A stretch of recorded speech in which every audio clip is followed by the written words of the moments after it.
Hey there guys, my name is Emma and I am the Round Nerd and welcome back to my channel. Today's video is going to be part 1 of my kitty Cheshire from Ever After High cosplay. Today we're going to be looking at how I made her dress. So I'm finally starting on my Gold Nova costumes today. I'm going to be starting with Kitty Cheshire because she is my Friday costume and she is the simplest of the 3 to do. So I'll just show you what I've got put together for today's work. So I'm going to be using this pattern as the base for Kitty because it's got the sleeves and the skirt already sort of attached to it. It'll probably be a lot simpler with everything as one piece. So I've got her fabric that I'm going to be using for her skirt. This is the black lace overlay. It's double dar. There we go. So this will be going over the purple skirt, which is what she's got in her concept art.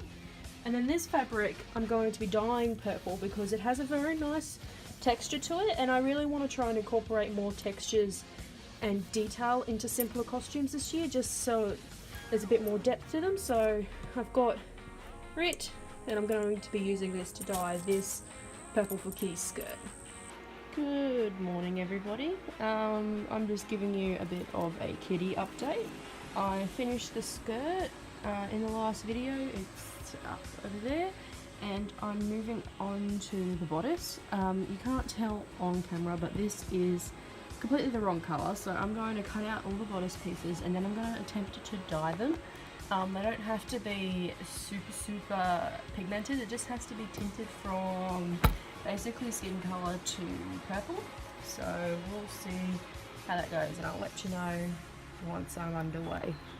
Okay, so the fabric for the bodice is on the line drying outside, and I'm going to move on to constructing the sleeves, so when the fabric is dry I can just add it all together.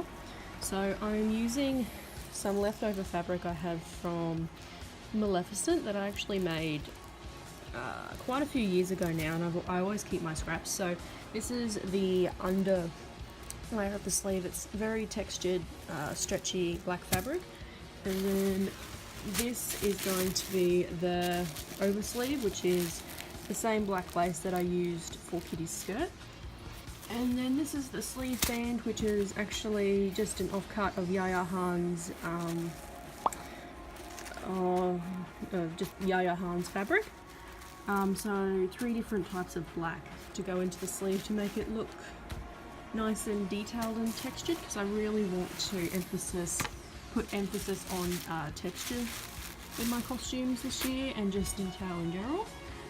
So I will check back in with you when I am ready to start sewing the sleeves together.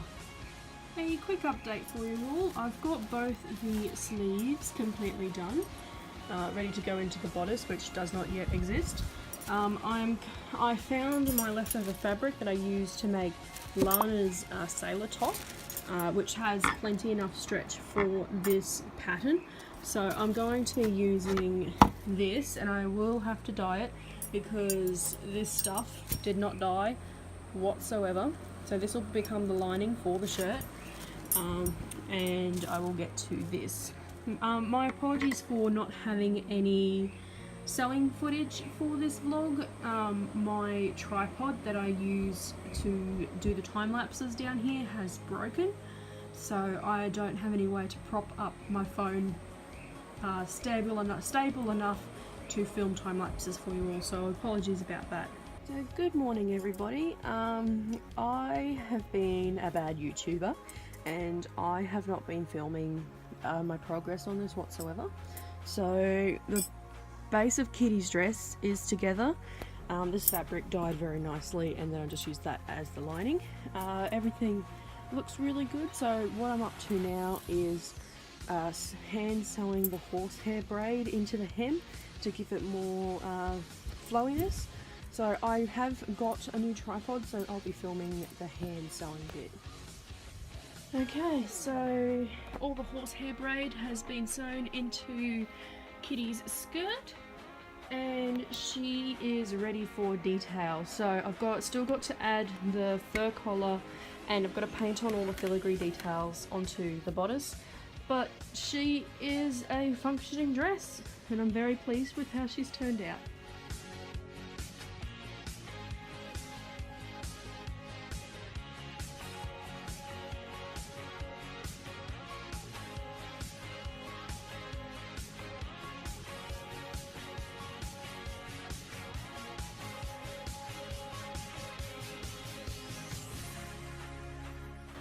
Okay, so you're going to have to forgive the background noise. It is raining pretty consistently outside, but I have painted on the filigree pattern on Kitty. I combined my attempt at mimicking what she has on her bodice in the show with what she has on the bodice of her doll, which is just a whole bunch of dots. So I like the way that it's turned out. I might add some extra blue bits later on, but I'm just going to let that dry and I'm going to move on to the collar.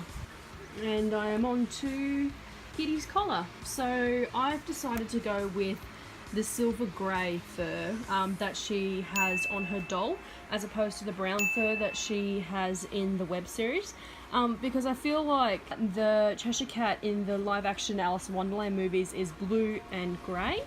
So I feel like this is probably a more accurate colour to go with as opposed to the brown. And this fur that I have is sort of a bluish silver anyway, so it suits the colour scheme. So I've already tacked on the left side of the collar, and I had to cut it in half because the zipper goes right at the top here. So I'll sew on the other half, and then we're going to move on to doing her little ribbon thing that she has hanging from the top. And that is how Kitty's dress was made. If you guys like this video, please give it a thumbs up. I'm thinking of keeping all of my cosplay walkthroughs to segmented parts, so it's not just one giant video to bore you guys with. But if you like it, let me know, and I'll see you in the next one.